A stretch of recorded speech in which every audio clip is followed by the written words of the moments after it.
বদ নজর খুব খারাপ জিনিস। খবরদার বাচ্চারে কপালে টিপ দিয়ে বাচ্চাকে বাইরে নিয়ে যাবেন না। কথা বোঝা গেল না?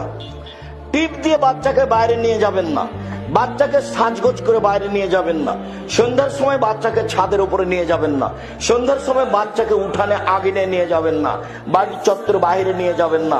শয়তানের নজর পড়তে পারে, মানুষের নজর পড়তে পারে। বদ নজর, বদ নজর এমন একটা জিনিস, আল্লাহ নবী বলছেন যদি কোনো জিনিস ভাগ্যকে ভেঙে ফেলে দিতে পারতো তো বদ নজরই পারতো। বদ নজর কি জিনিস জানেন? 1 মিনিট, এই ছেলে, আপনারা স্বামী স্ত্রী বাড়িতে বসে আছেন, আপনার স্ত্রী আপনাকে বলছে শোনো, দেখছো মুরগির বাচ্চাগুলো কত সুন্দর সুন্দর হয়ে উঠেছে, তা আপনাকে দেখতে ডাকলো, তা আপনিও দেখলেন, স্বামী স্ত্রীর বাচ্চাগুলি দেখলেন।